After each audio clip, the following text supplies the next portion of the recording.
So today we have another super exciting topic, and no further ado, let's just dive in. So today we're gonna talk about Lightroom local adjustments.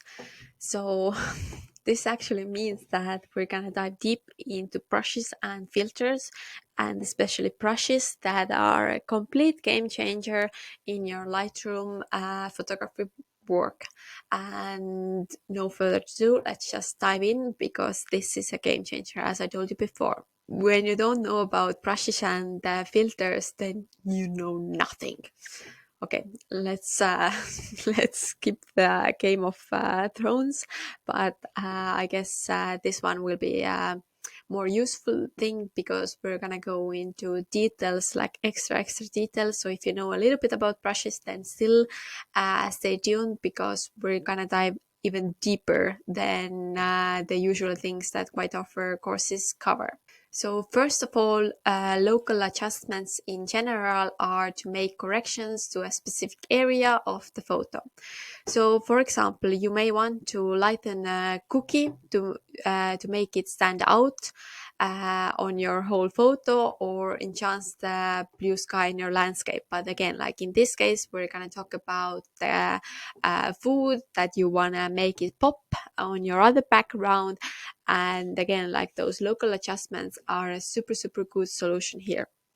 So what you can do is that you can apply color and tonal adjustments using the adjustment brush tool, and then graduated filter tool to do some other work. But you can apply exposure, clarity, brightness, and other adjustments to photo by painting them literally with on the photo in general to make it pop from the other ground. And this, like, once I discovered this one in my Lightroom game, I saw like how much my photos improved, because you can just like target the really small part of your photo that needs to stand out in general.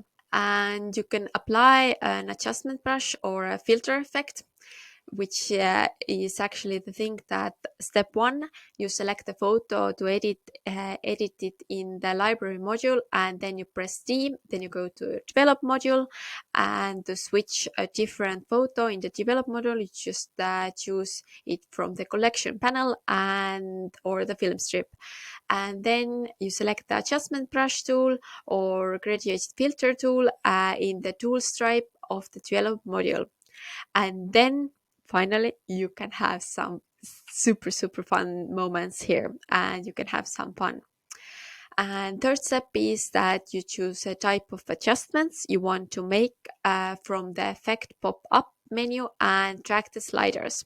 So you can use tint, exposure, contrast, highlight, shadows, whites, blacks, texture, clarity, haze, hue, saturation, and everything you can even dream about it, like obviously like sharpness and noise and other effects.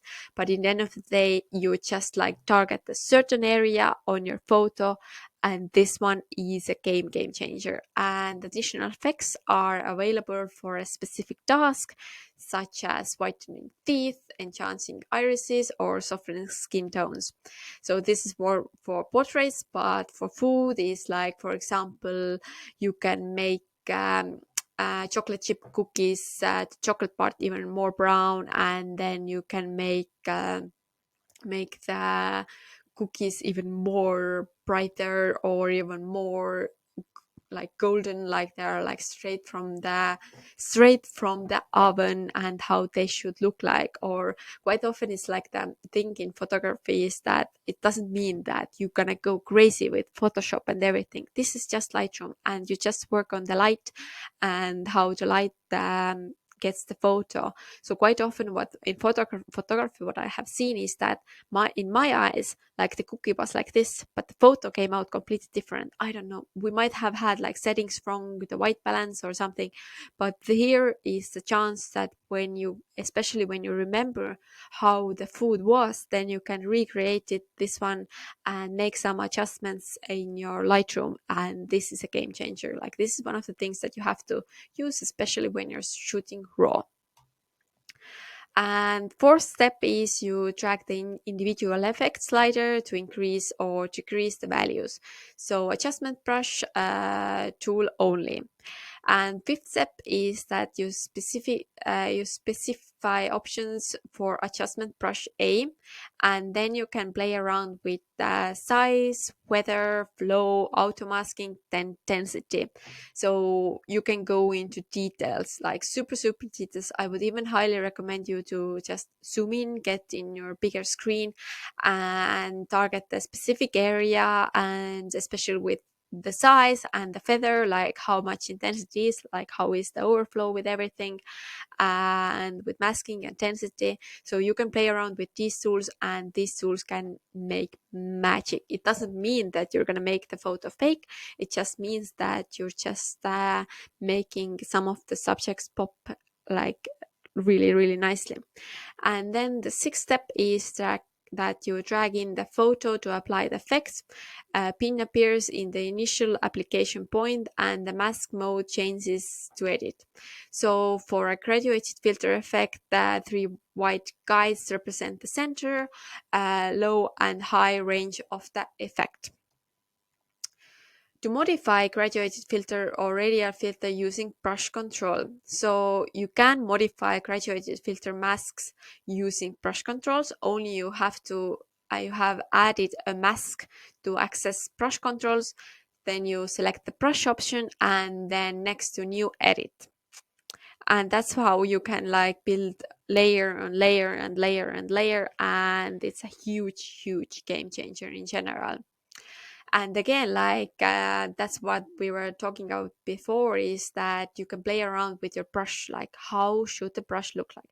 So basically, I like to compare this one like you are almost like a painter. Like obviously painters have like different brushes, like sometimes they have a thinner thick, then they have a bigger ones, then they can go with whatever, like so different sizes of pencils or the brushes in general, like painters have it. So you have it as well, but this one is just digital and on photos. And use this amazing tool, just use it and have fun with it, because this is a fun part. This is super fun part.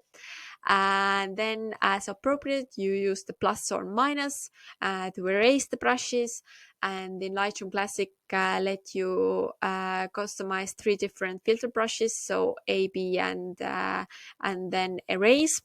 And you can customize the following settings for these brushes. So first of all, size, feather, flow, intensity, and you can play around with these ones, and it's so much fun, and you can make your photos stand out even more.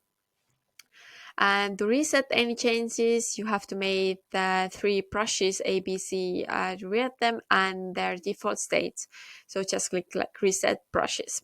And that's how it goes. And now you know the technical part. Now just like go and practice with these ones, because again, like as I told you before, this is a game changer here. The next thing is that you can edit an adjustment brush or graduated filter or radial filter effect. To edit the adjustment brush or graduated filter effect, you can do any of the following. So if you like to work on your keyboards, then press H to hide or show the pin, and then press O to hide or show a mask over the adjustment brush tool effect.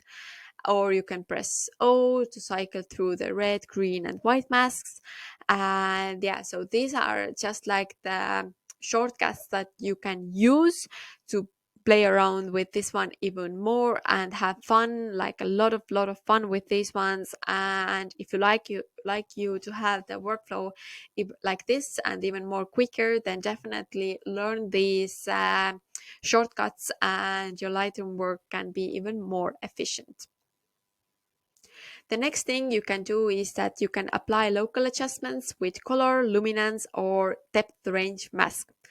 So again, like this is another local adjustments that can make a huge difference. So you can use color range mask, luminance range mask, or depth range mask controls to which you quickly create a precise masking area on your photo to apply local adjustments. And again, this one makes a huge difference. And then you can just like play around with different masks, and then find the one that works for you and your photo specifically. So for example, work with the depth range mask. So first of all, you look at your photo, like think how beautiful it is, and then think about it, what you want to do. So you have a sip of tea or coffee, whatever you prefer. And then you select the photo to edit it in library, then again, develop a module. Then you select the adjustment brush tool and one of these ones, and create your filter, radial filter, or one of these ones. And then from the brush settings area in the adjustment panel, you go to the range mask area, which means that you select a photo to edit, and then you work with this one in general. And you can go to the brush settings area, adjustments panel, and find like a different brush things. And there, so here you can see like this is the range mask area, and there you use the color range selector to sample colors within the mask area. You select this one, you go on the color you want to change, and then you click and drag on the area of the colors, and then you can just like go for it. Like you don't need to know like that many like technical things, because in the end of the day, like play around with your gut feeling. You just like you need to know a little bit like where are the buttons, and then you can make your own creative choices.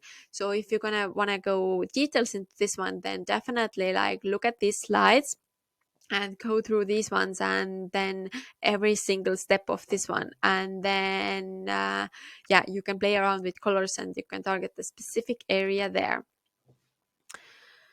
So to work with color range mask covering the background tones in the photo, the color range mask has been created by selecting an area that includes all the background colors using the color range selector near the upper left of the photo.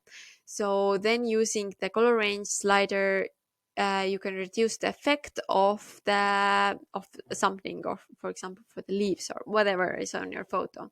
And then to work with the luminance range mask, first of all, after making the initial selection mask on your photo with adjustment brush and radial or gradient filter, then you can just refine the mask, and these areas are based on the luminance range of the selection. So first step is that you select the photo to edit on your library. Then again, like the same things as before, like develop module, then select the photo, then select the brush tool, and then you go down to the brush settings. So in the range mask, you select the luminance, and then you play around with the range there and brightness.